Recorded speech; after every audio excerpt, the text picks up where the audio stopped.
nè bắn trai giọt hả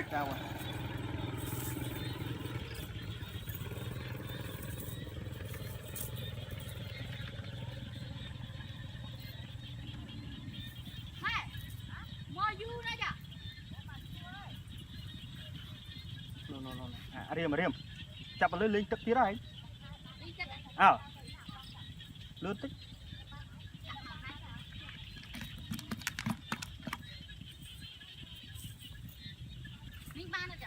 มันปี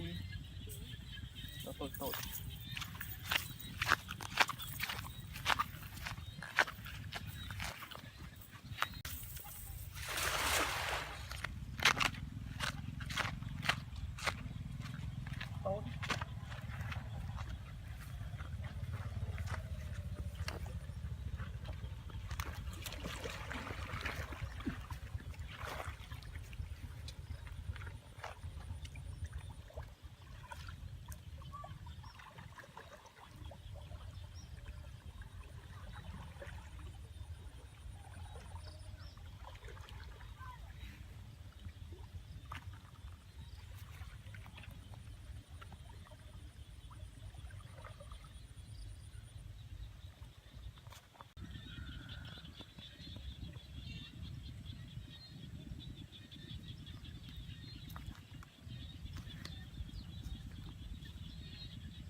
cái phun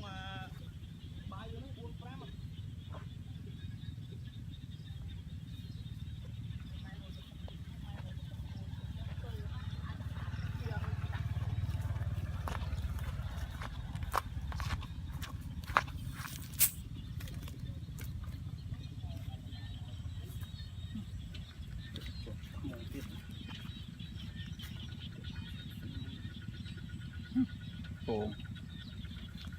muốn ở con cái thôi chơi nhà này về nữa nó trai gì kì cái spin pi vô bà trâu bông với dương băng tuôn cũng 4 để mà muốn bàn bày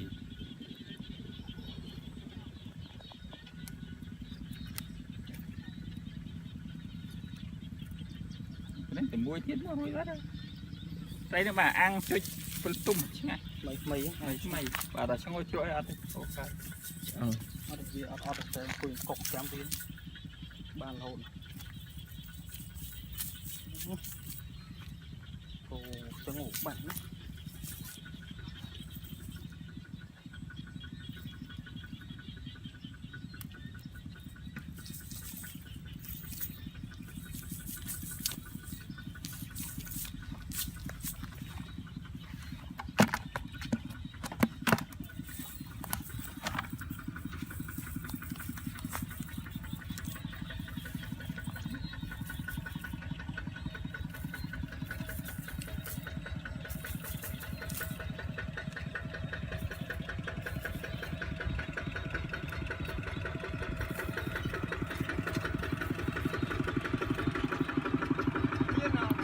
miền mua kho bơmទឹកkhoកាត់ឆ្មៅខបានចប់មកហើយ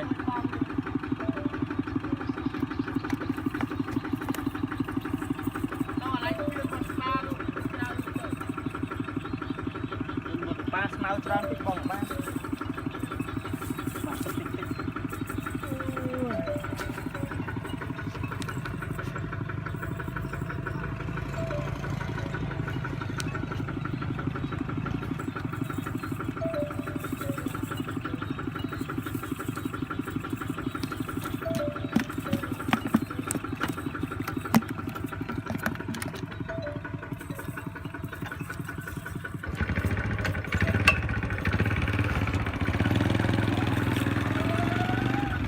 bán thon ở trên mình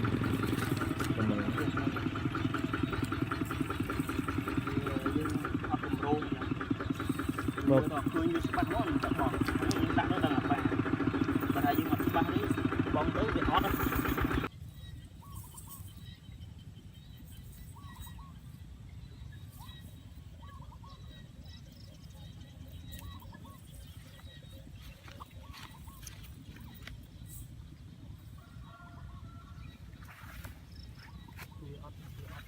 còn mình lên bỏ còn